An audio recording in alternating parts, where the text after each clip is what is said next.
Bonjour tout le monde, on va faire aujourd'hui un nouveau cours, cours important, les sepsis à bacilles gram négatifs, les BGN.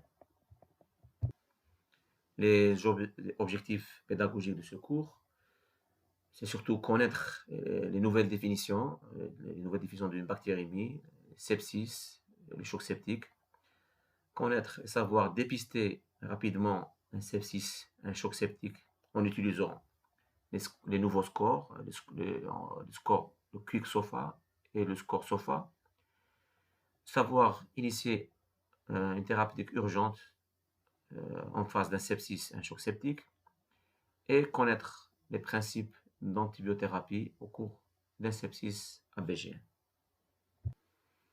Notre plan au départ, on va essayer de donner les nouvelles définitions, parler un peu d'épidémiologie et insister surtout sur la physiopathologie, les signes cliniques, comment poser un diagnostic d'un sepsis à BGN, d'un choc septique, et surtout la conduite à tenir devant un sepsis et un choc septique.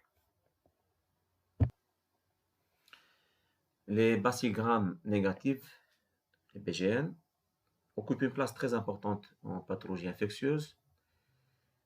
Ils sont généralement rattachés au sepsis, c'est pour ça notre cours c'est sepsis à BGN, c'est les premières causes de sepsis. Ils sont responsables de plusieurs pathologies, à savoir les infections urinaires, les diarrhées, les péritonites et autres. Leur incidence est en train d'augmenter, surtout avec la multiplication des moyens d'exploration, des moyens d'intervention chirurgicale au niveau des hôpitaux. Ce qui fait qu'ils ont une part importante, d'une part, dans l'infection, la pathologie communautaire, et aussi dans la pathologie nosocomiale. Le problème, alors, c'est la gravité, parce qu'il y a un risque élevé d'évolution de ces sepsis à BGN vers une complication très redoutable, c'est le choc septique, avec un risque de mortalité à 43%. Le deuxième problème qui pose les bacilles gram négatives, c'est la résistance des germes aux antibiotiques, surtout en milieu hospitalier nosocomial. Ce qui fait au départ, on va parler des nouvelles définitions, parce qu'il faut savoir, les définitions changent avec le temps. Dans cette décennie, c'est 2-3 fois. Au départ, on parlait de septicémie à BGN. Le mot septicémie n'est plus d'actualité. On parle actuellement plutôt de bactériémie, de sepsis et de choc septique. C'est quoi la bactériémie? C'est la présence de bactéries viables dans le sang. C'est-à-dire, si on fait des hémocultures, on trouve un germe dans le sang. Les bactériémies, il y a deux sortes de bactériémies, les bactériémies non pathologiques et les bactériémies pathologiques. Les bactériémies non pathologiques, c'est généralement des trucs asymptomatiques, transitoires, en brossant les dents, après un geste d'extraction dentaire, une endoscopie digestive, une mise en place de sonde urinaire. Par moment, quelques bactéries, des PGN, ou n'importe quelle bactérie peut passer dans le sang, mais rapidement, l'organisme va réagir et va éliminer. C'est asymptomatique, c'est transitoire, il n'y a pas de syndrome infectieux. Le deuxième type de bactérémie, c'est les bactéries pathologiques. Là, par contre, il y a une infection, il y a une décharge massive de bactéries dans le sang à partir d'un foyer infectieux. Ça peut être des décharges intermittentes, par exemple dans la fièvre typhoïde, pardon, par exemple dans les endocardites, ou des décharges continues comme les septicémies, la fièvre typhoïde. C'est-à-dire, en conclusion, c'est la présence de germes dans le sang, mais ce n'est pas la signification du sepsis. Alors, c'est quoi le sepsis? D'une part, lorsqu'il y a une infection suspectée, avec plus ou moins une atteinte d'un organe, par exemple une cystite, une inflammation de la vessie, on peut avoir une fièvre, des frissons, mais la réaction de la hôte envers cette infection, elle est adaptée. Ça reste une infection. Une infection. On va parler d'un sepsis lorsque la réaction de la hôte, elle est désrégulée, elle est excessive, extensive et inadaptée à cette infection, qui va causer une défaillance d'un ou plusieurs organes. On va expliquer après, on va plus détailler sur le volet de la physiopathologie. C'est toujours les nouvelles définitions 2016.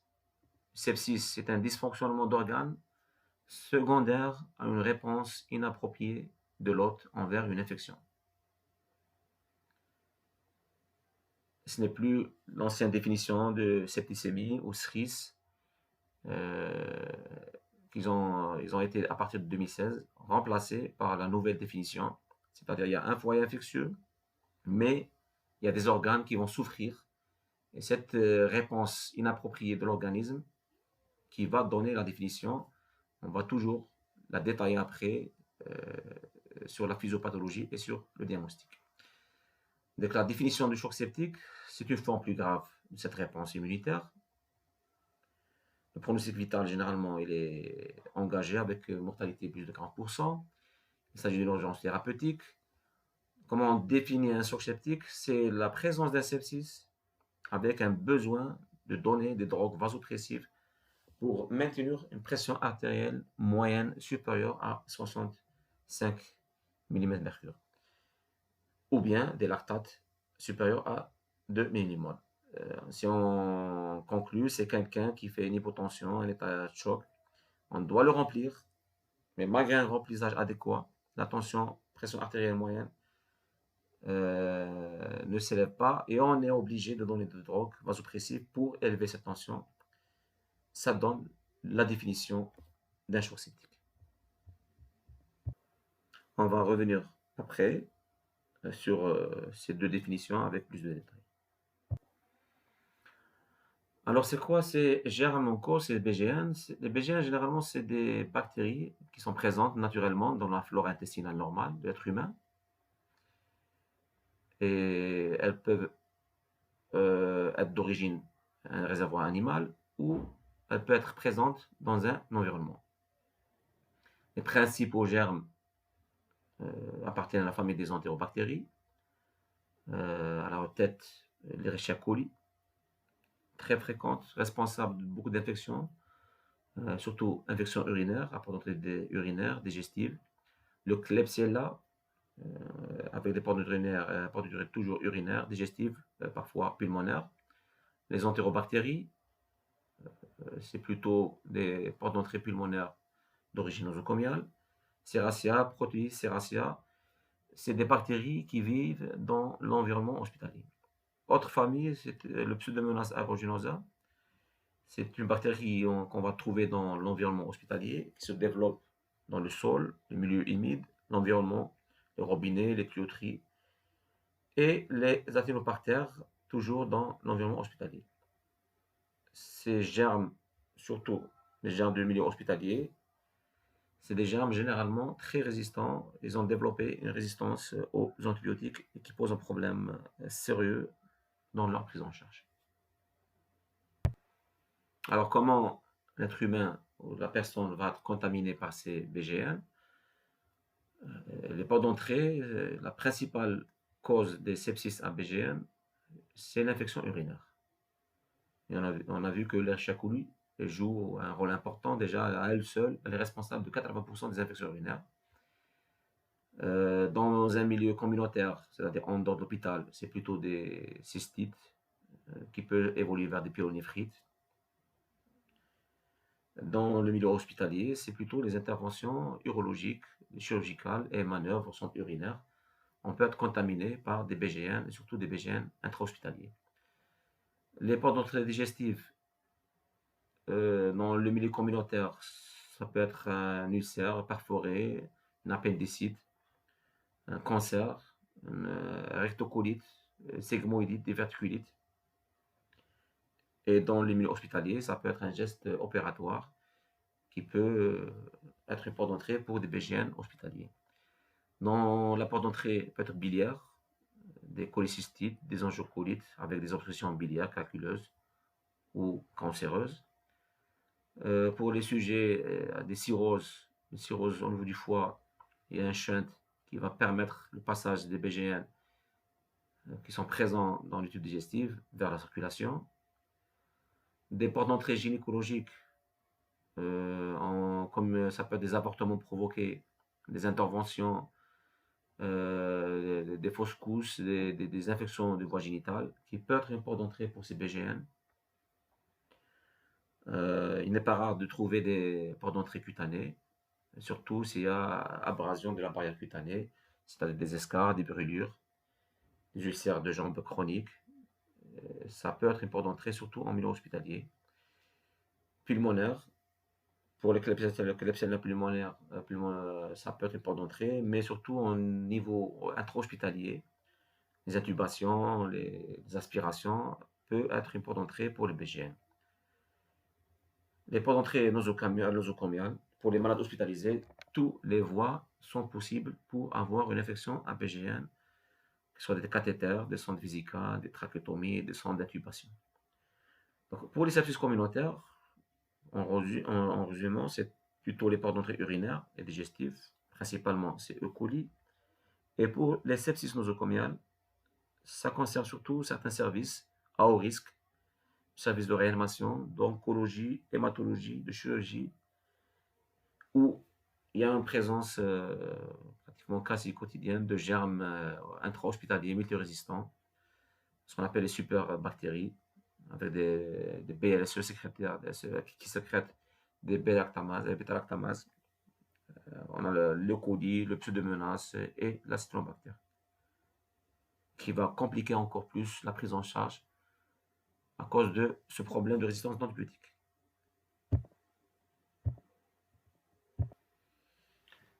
Alors, c'est quoi les facteurs favorisants? Qu'est-ce qui va favoriser une personne ou un patient à faire ce sepsis à BGN? C'est des infections à BGN. Il y a toujours des terrains qui sont plutôt favorables. Les sujets diabétiques sont prédisposés à faire ces infections. Les cirrhotiques, on a vu que les cirrhoses, à cause de ce shunt, il y a un passage des bactéries. Les gens immunodéprimés, surtout avec une leucopénie sévère, soit à cause d'un cancer, soit à cause d'un traitement immunosuppresseur. Les gens qui sont hospitalisés avec des dispositifs invasifs, les tubes endotrachéales, les intubations, les cathéters, les sondes urinaires, les drains, toutes sortes de matériel étranger est favorable pour être une porte d'entrée pour ces fameux BGN. Il y a d'autres types de patients qui, à cause d'un traitement antibiotique à large spectre, qui va causer un déséquilibre de la flore intestinale et qui va favoriser une sélection de quelques souches résistantes de BGN qui peut faire une infection. La même chose pour les gens qui sont sous corticothérapie. On arrive au volet de la physiopathologie pour comprendre le mécanisme des sepsis et des jours septiques. Il est important déjà de connaître la normale. Donc, devant une infection, avec une réaction de l'organisme adaptée. C'est dans les normes lorsqu'il y a une agression, une petite infection, on va parler par exemple d'une cystite, il y a des germes. Et les pathogènes sont reconnus par les cellules épithéliales au départ et les macrophages. Et là, il y a l'activation des médiateurs inflammatoires, surtout cytokines, NO, qui vont recruter et activer les phagocytes. Il y aura une hyperperméabilité, une petite vasodilatation locale, et qui va faciliter le recrutement des autres cellules immunitaires. Il y a une activation complément et de la coagulation. Ça va former un petit caillou pour essayer d'immobiliser immobilisation du pathogène à l'intérieur de ce caillou. Et enfin, c'est l'élimination par le pathogène par une phagocytose. C'est une infection, réaction adaptée. Il y a une petite infection, l'organisme réagit normalement, c'est local, c'est rouge, c'est chaud. La bataille, ça va se faire là, localement. Et rapidement, on va maîtriser cette infection. Ça, la réaction normale. Dans le sepsis, c'est une autre histoire. C'est une réaction qui est anormale, qui est excessive, qui est déséquilibrée et extensive. C'est-à-dire tout ce qu'on a vu dans la première planche, où c'est une petite réaction locale, il y a une petite vasodilatation, une petite sécrétion de cytokines, un petit problème de coagulation pour former un thrombus. Là, tout est exagéré et extensif. Au lieu d'avoir quelques sécrétions de rôle, on a pratiquement une pluie de cytokines, sécrétion importante de cytokines. L'inflammation, elle est très importante, elle est excessive, elle devient disséminée. Et ça ne va pas concerner que la région où il y a l'infection. Vu l'ampleur de ces sécrétions, c'est tout l'organisme qui va toucher. C'est-à-dire, si on avait au départ une petite vasodilatation locale qui permettait de recruter la rôle, là, c'est une hyperperméabilité capillaire, ça va donner carrément une hypovolémie vraie. La vasodilatation excessive, ça va donner une chute de tension, ça donne une hypovolémie relative. Et cette coagulation qui devait être localisée, ça devient localisée généralisée. Il y a beaucoup de microthrombes qui vont se former et ils vont consommer beaucoup de plaquettes. Et ça donne une coagulation très excessive.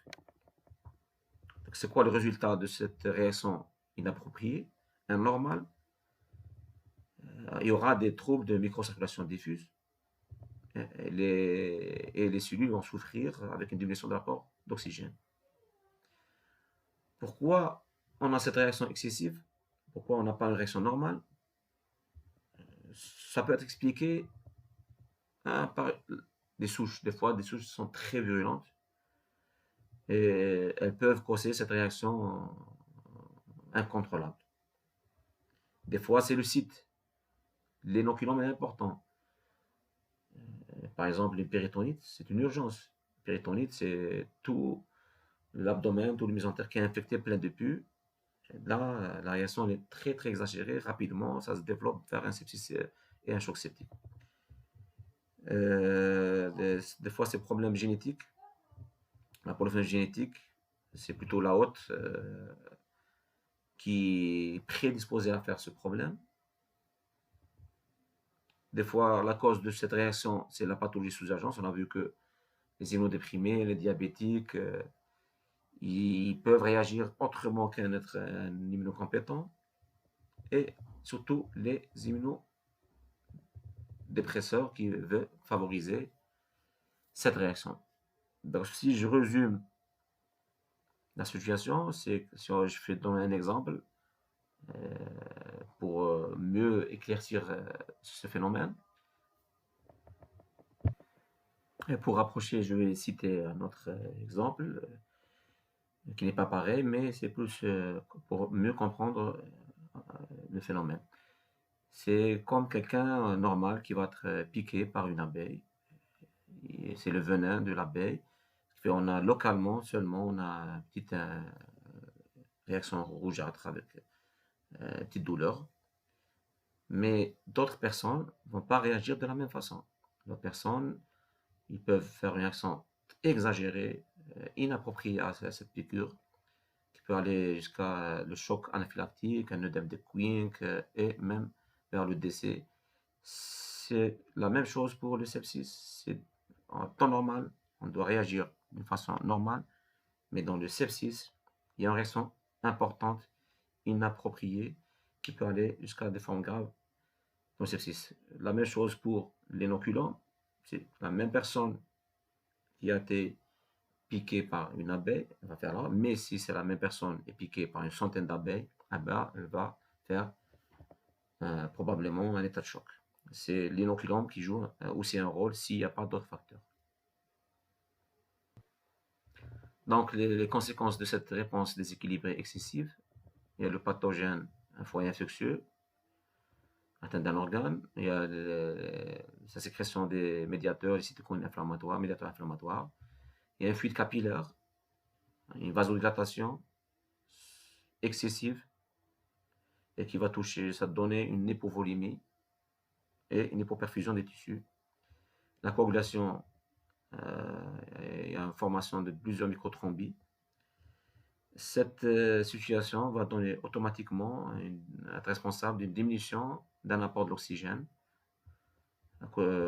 Et automatiquement, les cellules vont switcher vers le cycle de Krebs et qui va augmenter, on aura une augmentation du lactate. C'est pour ça qu'on verra après que le dosage de lactate est très important de faire la part des choses entre un sepsis, un choc septique. Il a, dans le score qu'on va faire après, le dosage de lactate est très important pour savoir l'état des lieux. Et tout ça va donner une défaillance d'organes, un ou deux organes. C'est toujours des organes nobles, que ce soit les reins, le foie, le cerveau, les poumons qui vont souffrir. Ce qui fait devant cet état inflammatoire important, sepsis, on peut avoir des signes précoces. Il y aura des signes précoces de compensation. Le cœur, il va essayer de combattre cette hypovolémie, une tachycardie réflexe, pour essayer d'élever le débit sanguin, élever la tension. Il y a toujours cette tachycardie. On peut voir des barbures cutanées, des extrémités froides, cyanosées, avec un taux de recoloration supérieur à 3 secondes. C'est une petite vasoconstriction au départ. L'organisme essaie de privilégier les organes nobles, surtout le cerveau. Et cette vasoconstriction des extrémités, ça donne ce marbre, cet aspect en marbre. C'est très évocateur d'un signe de sepsis et d'un signe de choc clinique. Déjà là, on pense qu'il y a un problème. On a vu que l'organisme essaie de compenser cette hypovolémie par tachycardie. Tous ces critères, on va les retrouver dans les scores. Les poumons vont essayer de ramener plus d'oxygène parce qu'il y a une hypoxie. Cette polypnée, on a une polypnée compensatrice de l'acidose lactique, parce qu'il y a beaucoup de lactate, on essaie de compenser. Et le rein, c'est parmi les premiers organes qui vont souffrir par cette diminution de débit sanguin. Et on a pratiquement une oligurie et réduction du flux à cause pour privilégier surtout les organes nobles, à savoir le cœur et le cerveau.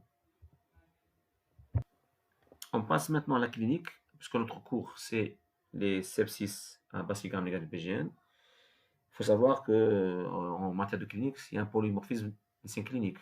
Ça va dépendre selon les sites d'infection. Si on a des signes d'infection urinaire, on aura des signes urinaires. Pour la curie, de brûlures mictionnelles, des douleurs lombaires. S'il y a des signes de la porte d'entrée est pulmonaire, au premier plan, ce sera des signes cliniques pulmonaires, une toux, une dyspnée. Si la cause elle est digestive, les signes cliniques, ce sera des signes digestifs. Si c'est une appendicite, une péritonite, une angiocolite, cholécystitis, c'est douleur abdominale, chaque signe, on ne peut pas détailler tous les signes, c'est selon la porte d'entrée. La clinique sera selon la porte d'entrée. Ça va dépendre du pathogène en cause et la pathologie sous-jacente. Ce qui fait, c'est un peu compliqué. On verra avec un tableau après, un petit résumé. Ce qui est important, c'est essayer de détecter les signes précoces qui vont alerter vers un sepsis. Parce qu'on a vu que l'organisme essaie de compenser cet état d'alerte, cette hypoperfusion, cette hypooxygénation par une tachycardie, par une polypnée. Déjà, si on trouve le patient, il est polypnéique, il est fébrile, il fait une hypotension, il est oligurique, il est un peu confus. C'est très important. Ça témoigne que le cerveau est mal perfusé. Ça va évoquer que le patient il est en train d'entamer un sepsis ou grave encore un choc septique. Après, dans le diagnostic, ce sera plus détaillé comment dépister un patient qui est en train de faire sepsis. Parce que c'est très important parce que le sepsis, en quelques heures, peut emporter le patient. Surtout par un choc septique où la mortalité, même en service de réanimation, elle est entre 25 à 30%. Donc, ce qui fait en résumé la clinique, on a les deux grands signes, les signes d'infection causale, soit urinaire, que ce soit pulmonaire, qu'elle soit neurologique, ça dépendra de la cause de la porte d'entrée. Et surtout, deuxièmement, les signes de dysfonction d'organes qui vont témoigner de souffrances d'organes nobles qu'il faut savoir les rechercher. C'est un tableau qui va englober toutes les signes. On va essayer, par exemple, si un problème, la porte d'entrée est cardiovasculaire, l'endocardite par exemple, l'endocardite, des signes, des fois on a une hypotension, fois des extrémités, tachycardie, l'auscultation va révéler un souffle cardiaque. Si c'est des signes, la porte d'entrée urinaire, on peut avoir une urogérie, mais des douleurs lombaires, des infections, des brûlures mictionnelles, des dysuries, ça témoigne que la porte d'entrée est urinaire. En neurologique, ça peut se compliquer de neurologique. On peut avoir des méningites, on peut faire une PL. Si c'est d'origine gastro-entérologique, c'est des diarrhées, des occlusions, un abdomen en bois, selon la fosse qui est un peu douloureuse pour l'appendicite. Pulmonaire, c'est détresse respiratoire, c'est tout, expectoration, foie auscultatoire, cutanée, des marbures et un purpura. Toujours dans la clinique, essayez de rechercher les signes précoces.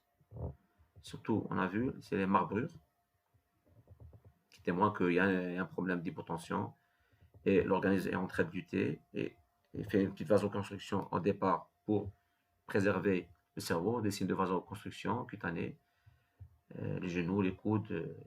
C'est très important ce signe de marbrure. Il faut bien le rechercher. Si on le voit, notre patient est en train de se préparer pour faire un sepsis ou carrément un choc septique. Toujours dans la clinique, c'est vrai, le risque majeur, c'est l'évolution vers un choc septique, mais les bactériémies tout nues, c'est une cause de sepsis. On peut avoir, comme d'autres infections, comme par exemple on a vu dans le cas de staphylocoque, on peut avoir des localisations secondaires. C'est-à-dire, non, dans une infection urinaire, on peut avoir d'autres atteintes à distance, parce qu'il y a des microthrombus qui vont être déversés dans la circulation et ils vont s'égarer dans un organe. Si c'est le poumon, on peut avoir une embolie pulmonaire, une pneumonie.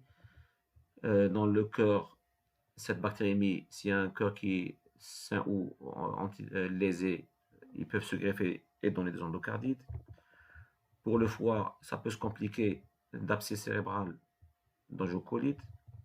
On peut avoir un diabétique qui fait une infection urinaire et qui va se retrouver après avec un abcès cérébral ou carrément une méningite purulente à BGM. On a eu des cas dans le service où on a trouvé même des E. coli, des pseudomonas suite à une infection urinaire.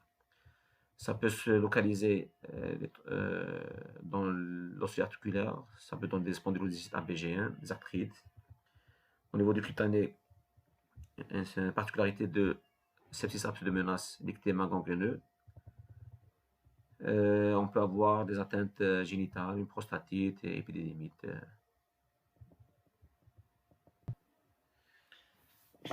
Donc, ce qui fait pour le diagnostic, ce qui est important, qui est très urgent, c'est savoir dépister rapidement. Patients qui peuvent faire un sepsis, c'est un score qui a été élaboré, c'est un score qui se base sur la clinique. Ce qui fait qu'on a un patient qui a un foyer infectieux et on a besoin de 3 paramètres. La fréquence respiratoire, l'évaluation neurologique par le score de Glasgow et la pression artérielle systolique. C'est un score très facile, très rapide. Si j'ai un patient devant moi, hospitalisé, qui présente une infection urinaire, une infection pulmonaire, ça reste une infection, je dois dépister rapidement s'il est en train de faire. On a vu au départ que au moment des sepsis, il y a une chute de la tension, il y a une hypoxie, il y a une acidose lactique qui va s'installer à cause des souffrances des organes. Et on peut déceler ces problèmes par la fréquence respiratoire. S'il est polypnéique, il y a un problème, ce qui fait il essaie de ramener de l'oxygène et d'essayer de régler l'acidose. Si le score de Glasgow inférieur ou égal à 13, ça veut dire qu'il y a une confusion, il y a le cerveau qui est en train de souffrir. Si le cerveau souffre, il manque d'oxygène. Et surtout, une pression artérielle inférieure ou égale à 10, à plutôt à 100 mm mercure. Ça témoigne qu'il y a une installation d'une vasodilatation qui est en train d'installer et il y a une petite hypovolémie qui est relative. Donc, si la présence de deux critères sur 3 justifie une surveillance accrue, on doit surveiller de près ce patient, rapidement prendre en charge, rapidement le remplir et demander un avis d'un réanimateur. Et cette surveillance et ces critères, il faut les refaire chaque heure, chaque 2 heures, et surtout rechercher d'autres signes comme les marbrures. C'est très important. Le quick SOFA, c'est le score quick SOFA qui va se faire. On n'a pas besoin de laboratoire, on n'a pas besoin de bilan. On a besoin de ces 3 paramètres pour savoir est-ce que ce patient est en train ou il est à risque de faire un sepsis. Après, on peut pousser les choses pour faire le score de SOFA. C'est le score SOFA, c'est le score qui va donner la définition exacte du sepsis. Avec ce score, on va savoir est-ce que réellement le patient fait un sepsis. Pour cela, on a besoin de 6 paramètres. Des paramètres qui va donner une idée sur la tête cardiaque, respiratoire, neurologique, l'état des reins, le foie et la coagulation. Et là, on a besoin des paramètres paracliniques, biologiques. Pour le cœur, c'est la pression artérielle médiane. Si elle est supérieure, on va donner des points selon cette tension. Si elle est supérieure ou égale à 70, c'est 0 point. Si elle est inférieure à 70, c'est 1 point. Si on a eu recours à de la dopamine avec une dose inférieure à 5, c'est 2 points. Supérieur à 5, c'est 3 points. Supérieur à 15, c'est 4 points. On voit l'état respiratoire, c'est la SPO2, la pression artérielle de l'oxygène au niveau du sang, la gazométrie. Sa présence, on va calculer la présence de l'oxygène. Si elle est satisfaisante, on ne donne rien. À chaque fois, elle diminue, on donne un point. Entre 300 et 400, 2 points pour entre 200 et 300, 3 points pour 100, 200. À chaque fois, elle diminue, on donne des points. Par exemple, c'est très sévère, c'est 4 points. L'état neurologique clinique, c'est très important, le score de Glasgow. S'il est bien scoré à 15, on ne donne rien. Entre 13 à 14, on donne un point. À chaque fois que le score diminue, on donne des points. 6 à 9, inférieur à 6, c'est carrément 4 points. On voit l'état des reins, c'est par les bilans, c'est la créa et la diurèse. À chaque fois que la créa elle est normale, 0 points.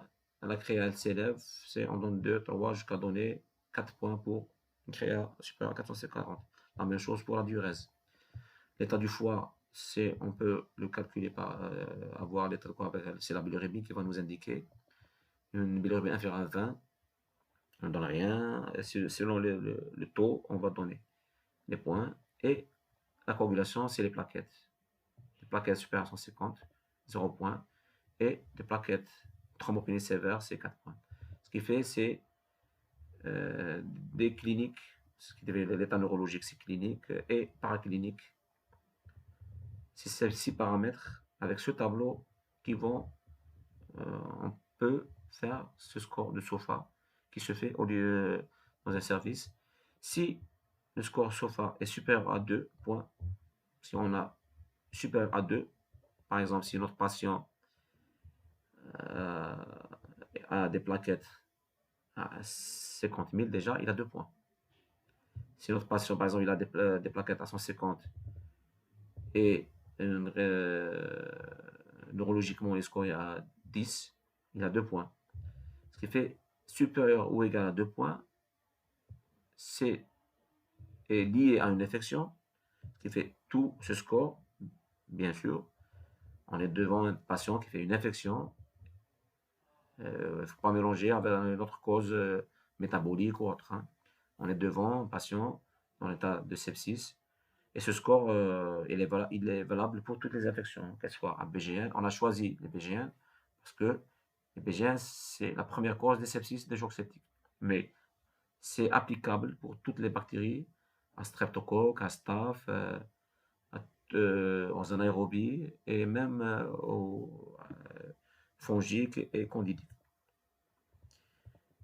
Donc, ce qui fait SOFA supérieur ou égal à 2, lié à une infection, c'est un sepsis. Là, c'est urgent, il faut faire une prise en charge en réanimation. Je reviens à dire, la définition actuelle, sepsis, et on le confirme par ce score de SOFA. Parce que ça revient à la même définition au départ. C'est une réaction excessive, inadaptée de l'organisme contre une agression infectieuse avec une atteinte d'organes. Ce score va nous prouver qu'il y a, notamment qu'elle soit atteinte cardiaque, pulmonaire, respiratoire, neurologique, rénale ou hématologique. Donc, si on fait un résumé, on a un patient qui fait une infection suspectée. Je vais faire un quick SOFA. Je vais mesurer la fréquence respiratoire. Je vais faire évaluation de sa conscience, Glasgow, et mesurer sa pression artérielle systolique. Donc, si ça pour calculer le quick SOFA. Si le quick SOFA est supérieur à 2, je dois surveiller et évaluer et essayer d'obtenir un véritable SOFA. Je vais obtenir un véritable SOFA, bien sûr, en demandant des bilans, gazométrie, FNS, bilan hépatique, la pression artérielle médiane et l'évaluation neurologique. Évaluer la conscience, la pression artérielle médiane, calculer la diurèse, calculer la lactate, les plaquettes, bilirubine et créa. Donc si j'ai un SOFA supérieur à 2, là, je dois rapidement remplir le patient pour avoir une pression artérielle supérieure ou égale à 65. On doit faire un remplissage et demander une lactémie. Parce que lactémie, on a vu que lactémie est très importante. Ça va témoigner de la gravité de la chose. Donc la nécessité de vasopresseur parce que si j'évalue, je trouve une pression supérieure à remplir, si je remplis et toujours la pression est inférieure à 65, on est obligé de donner des vasopresseurs, des toniques cardiaques, par exemple la noradrénaline et la dopamine, pour avoir une pression supérieure ou égale à 65. Ça va, après on verra, je vais revenir. Ça, c'est la définition de choc septique. Ou bien, les lactates sont toujours supérieurs à 2 millimoles. C'est un choc septique qui nécessite une prise en charge en réanimation. Donc, si on revient à la plaque précédente, pour la définition, un sepsis est un dysfonctionnement d'organes secondaire à une réponse inappropriée de l'autre envers une infection. Donc, le choc septique, la définition du choc septique, c'est le sepsis et on a besoin de donner des drogues vasopressives pour avoir une pression artérielle supérieure ou égale à 65. C'est-à-dire, je remplis le patient, mais malgré un bon remplissage, la tension ne remonte pas, la pression médiane ne remonte pas supérieure à 65. Là, je suis obligé de donner des drogues vasopressives. Et là, si ça marche, là, on est devant le choc septique. Le deuxième critère, c'est le lactate supérieur à 2000. Ce qui fait, c'est deux qui vont faire la définition d'un choc septique. On a, malgré un remplissage adéquat, les lactates supérieurs à 2 millimoles et on était obligé de donner des vasopresseurs pour avoir une tension supérieure à 65. Toujours dans le diagnostic, on a évalué notre patient, on l'a mis dans un lit de soins intensifs, mais il ne faut pas oublier qu'il faut faire des prélèvements microbiologiques pour faire le diagnostic. Principalement, c'est un sepsis, il y a une bactériémie, ce qui fait qu'il faut isoler le germe, il faut demander plusieurs hémoclures, plusieurs séries. S'il fait une infection urinaire, pas d'entrée urinaire, sonde urinaire, on doit enlever la sonde urinaire, on doit faire un suivi des urines, on doit faire la culture de la sonde urinaire. S'il fait un problème pulmonaire, c'est étude cytopathologique, ou même LBA, ponction trachéale s'il est intubé. S'il y a un foyer infectieux, il fait méningite, on fait une ponction lombaire pour isoler le germe. Il fait une pleurésie, c'est la ponction pleurale. Il fait une acide, c'est ponction d'acide. il fait une péritonite, c'est le drainage, c'est le pus qu'on va le prélever et pour faire tout ça, pour faire l'isolement du germe et surtout l'antibiogramme.